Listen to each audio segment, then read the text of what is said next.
Yes. Mayong gabi kanatong tanan mga kaigsunan, mga kahigalaan ko diha sa kahanginan. So niini karon nga kagabion maghisguta sa mga bililhong pulong sa Dios. Samtang aduna pay panahon kay naigiingon sa 1 Corinto 7:21, ulipon ka na bang daan sa panahon sa pagtawag kanimo. Kung ulipon ka naman, ayaw ka nagsapayan. Apan kung may kahigayunan man ikaw sa pagpakadawat ug kagawasan, pahimusli kini. Mga kaigsunag, mga kahigalaan, panahon yun ron sa pagpahimulo sa gitanyag sa Dios nga kaluwasan. Muna siya nga daghan kaayo na biktima ni ining maong hinungdan may tungod ining pagkaon mga kaigsunan. Daghan kaayong na biktima. Muna nga angayan jud ning susihon kay samtang aduna pay panahon. Muna mga kaigsunan, naay mo ingon nga gamiton sa tao, gamiton sa uban nga kanang buhat jis kay matod pa nila gihinluan ang tanan. Sayang kayo ug dili nato ayuhon pagsabot mga kaigsunan. Tan-awa ra nang sa buhat jis kun imong tan-awon magsugod tas buhat jis bersikulo 10 paingon sa 19. Atog yung makita nga naa diha nga gipakita si Pedro panan-awon nga may tungod sa mga mananap pero tao di ay na dili gyud na as in nga kanang mga hayop. Matod pa nila apil ng baboy sa tinuray lang mga kaigsunan. Makasusubo ginang pamalandongon kay mabiktima kita ni ana nga mga maong hinungdan. Kay wa gyud Dios nagtugot sa pagpakaon ni anang baboy mga kaigsunan. Ang Levitico 11:8 nag-ingon ang Dios nga ang baboy kay kini may kuko nga pikas apan wala magapangusap, mahugaw kini alang kaninyo. Sa unod ni ini dili kamo magkaon, bisan maghikap ni ini sa patayng lawas ni ini, mahugaw kini alang kaninyo. Hugaw. Nya, nganong ato mga hatagan og kanang hugaw-hugaw ning atong lawas. Muna ang Dios di gyud mosugot ni ana mga kaigsunan. Tungod lang sa kana ang pagsabot nga wala gyud kaayo masabti mao na hinungdan nga ang tao wala makabaton og igo nga kahadlok sa Dios. Nga awara kung imong tan-awon mga kaigsunan, ang habol nga gitunton sa Dios nga gipakita ni Pedro nag-ingon dito tuwa ang tanang matang sa mga mananap nga tagupat ug tiil. Naapo dito ang nagasaguyod ana. Naapo dito ang mga nagalupad sa kahanginan sa palangga mga kaigsunan. Kung aton ang hunahunahon, ang tao langgam bali ang tao. Unya, ang tao mananap bali ay mga kaigsunan. Di nato masupak ang balaan nga kasulatan kay kita di man ta magsusupak. Kundi magtutuman lamang kay lagi nangandoy mata sa tinuod nga pagpakigrelasyon ngadto sa atong buhi nga Dios mga kaigsunan mga kahigalan. Samtang aduna pay panahon. Ingon ining nahitabo. Kung imong tan-awon ang buhat 10 bersikulo 28 na ada gipasabot sa Dios ngadto kang Pedro nga si Pedro diingan kanang dunay kinaiya si Pedro magsiyon nga hugawan gyud sa mga tao nga naman kay alang niya nagbati siya nga usa ka Hudiyo ug hugaw alang kaniya nga makigharong sa mga dumuluong apan gipahibalo siya sa Dios nga kinahanglan wala na mga taong dumuluong nga iyang pagahinganlan nga dili binalaan o nga mahugaw. So kining maong tao mga katawhan gisimbolo kini og mga mananap. Tinuod ba atong tan-awon mga kaigsunan? Nasa Job kapitulo 18 bersikulo 3 matud pa sa kasulat diha ngano bang imo man kaming giisip nga mga mananap ug nahimong mahugaw sa imong mga mata sa atubangan sa Dios. Ang mga tao mananap kun ang ilang mga buhat wa gyud mauyon diha sa kabubuton sa Dios. Kung ang atong mga buhat mga kaigsunan nagpadayon nga wala gyud nato masibo diha sa kabubuton sa Dios, sa atubangan sa Dios mananap gyud ta. Ingon ana. Tanawa si Hari Solomon. Si Hari Solomon sa iyang pinulungan mga kaigsunan sa Proverbio 30 bersikulo 2 kung aton tan-awon ang Biblia, kung naamoy Biblia diha nga naminaw karon, nag-ingon sa Proverbio 30 bersikulo 2 unsay giingon diha. Ingon pa nga Hari Solomon, ako gayud ang pinakamananapon sa tanang tao ug walay pagsabot sa uban. Mananapon siya. Nga naman siya kag usa ka libo ka babae sa iyang kinabuhi. So doon na siya iyang gibati na sa iyang kaugalingon mga kaigsunan. Matupla iyang giangkon sa iyang kagalingon, Proverbio 30 versikulo 2, ako gayud ang pinakamananapon sa tanang tao ug walay pagsabot sa uban.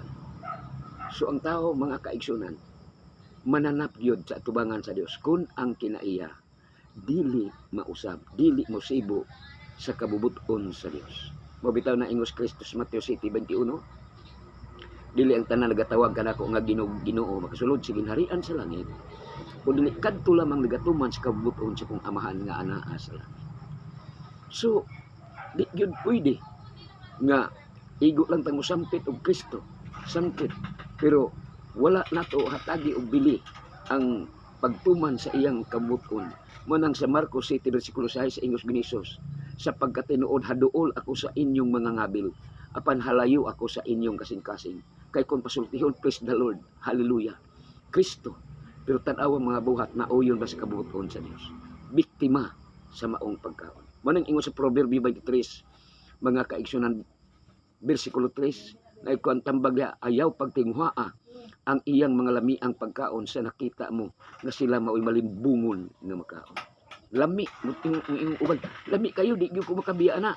Pero sa imong pagkaon mga kaigsunan, hinglimbungan ka sa imong kaugalingon. Ano nga ayuha gyud pagsabot. Kunya, kung imong tan-awon mga kaigsunan, na diha sa Henesis 49 versikulo 12, naagi diha mga kaigsunan, mga tao nga gisimbolo og mga mananap. Naapo diha sa Genesis 49 versikulo 14, naapo diha sa Genesis 49 versikulo 17, si Dan mao'y usa ka bitin, gingon diha nga diha nagaubay sa dalan. Nagpasabot mga kaigsunan, dunay tao nga bitinon og kinaiya. Bitinon og kinaiya. Muna nga ang tao gisimbolo og mga hayop. Simbolo gyud og mga hayop, dili gyud na as in nga tao. Then kung kana mga kaigsunan, di na to ayog tuon, nangandoy tag kaluwasan, pero makasusubong pamalandongon, basin sumipya ta pag abot unya sa panahon. Muna mga kaigsunan, samtang aduna pay panahon, hatagi gyud bili ang pagpatalinghog sa pulong sa Dios. Muna diha nga lay dahi bersikulo 27 nga diha nga naghapon diha mga hayop. Unya si kanang namig-ingon dito nagalupad sa kanginan, si Salmista David sa mga kaigsunan, nag-angkon siya matupad sa Salmo 102 versikulo 6, ingon siya, ako gayod sama sa pilikano, ako sama sa ngiw-ngiw sa kapatagan, sa kamingawan. Unsa man ngiw-ngiw, kaawol mga kaigsunan, unsa may kinaiya ini, mananagit, tanawa sa Batsiba, naligo ra, nakita niya, unsay gibuhat Salmista David, gidagit. Mo nang nag-angkon siya, ingon sa Salmo 102 versikulo 6, ako gayud sama sa pilikano, sama ako sa ngiw-ngiw sa kamingawan. Ingon ana, kay ang kinaiyas tao, ingon ana mga kaigsunan. Pero may panahon pas pagbago sa atong bisag unsa ka dautan nato mga kaigsunan, may panahon pas pagbago karon, kay ang Dios nag-abli pa alang sa kaluwasan ni bisan kinsa nga magbago mo nang nahon ng Corinto City 21, ulipon ka na bangdaan sa panahon sa pagtawag kanimo. Kanang ulipon makasala na daw ta. Siya kung ulipon ka naman, ayaw ka ng sapayan, apan kung may kahigayunan na ikaw sa pagpakadawat ug kagawasan, pahimusli kini. Muna mga kaigsunan. So ayaw gyud mo katuon. Ayuhag tuon ang balang kasulatan. Kay musipya ta, inay nangandoy tas kaluwasan. Mabitan ang giingon sa Filipos 3:19, ang ilang dadangatan mao ang pagkalaglag, kay ang ilang Dios mauman ang ilang tiyan. Tanawa, mahimo din ning atong kining atong tiyan, mahimo ning Dios sa atong kinabuhi mga kaigsunan, kun dili gyud nato ayuhong pagsabot ang balang kasulatan, kay sudlan man nimo bisag unsa nalay isulod, paslak. Pero moingon lagi kay limpyo ng tanan, ang tinuoray lang mga kaigsunan. Rabay moingon nga gihinluan na daw ni Kristo sa iyang kamatayon dito sa krus. Sayop gyud na mga kaigsunan. Sa tinuray lang ang dugo ni Kristo, wa gyud na ihinlo sa mga hayop. Kung imong tan-awon ang Hebrehanon 22, ang Hebrehanon 9 bersikulo 22, naagi diha mga kaigsunan. Ang giingon diha nga sa pagkatinuod ubos sa kasuguan, hapit ang tanang butang pagahinluan og dugo. O gawas sa pag-ula og dugo, walay mahimong kapasailuan sa sala. So ang dugo ni Kristo gihinlo sa sala og dili sa mga hayop. Sa pagkamatuod hapit ang tanang butang, kanang hapit nagpasabot dili tanan. Nemo na nga ayuhon gid ang taon nato og sabot. Samtang do na pay panahon mga kaigsunan. May panahon pa gyud. Alang po sa palainom, kinibitang palainom mga kaigsunan, di gyud mga kaibigan, di gyud maayo. Sultian ta mo. Naagi na ay kuyaw diha nga pinulungan sa Isaias 22:13-14. Pinulungan gyud na sa Dios. Nga nag-ingo diha ani akaron mo ni nakita sa Dios kaning mga tawanan. Ani akaron magsadya kita, maglipay kita. Ana mangaon kita ug manginom kita bino, mag-ihaw kita karnero ug baka. Mangaon kita ug manginom tag bino kay ugma mga matay man kita. Bersikulo 14, ug nakita niyo ba og nakapasubo kini sa iyang kaugalingon. Kung sa iyang giingon, sa pagkamatuod dili ko gayud kamo pasayloon ni ining sala, hangtod na kamo mamatay, nag-ingon siya ba. So kung di yun ta mubiya ni ana mga kaigsunan, kana pong pagbiya kay narabay uban nga mubiya man ay wa na ko manginom ron kay high blood ko, di na mao. Mubiya ko tungod kay nahigugman ako sa Dios. Dili gusto sa Dios nga ang akong kaugalingon hugaw-hugawan ni ana nganuman nga mga butang. Kay naunang Korinto kapitulo 3:16, kining atong lawas templo sa Dios nga buhi og dili pwede ni nga ato ning hugaw-hugawan mga kaigsunan. Kay way Dios, way espiritu sa Dios mupuyo sa imong kinabuhi kaugalingon kun ato ning hugaw-hugawan. Pero mao na nga samtang aduna pay panahon nang hinaot kami nga inyo kining hatagan og bili.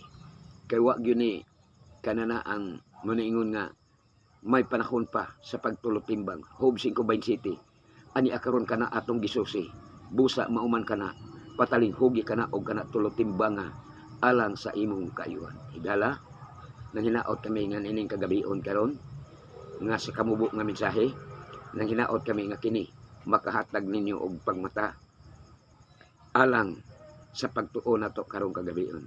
So ang Dios magapalalangin dinhi sa atong programa mga kaigsunan nga ang timbangan sa kamatuoran alang sa kaluwasan.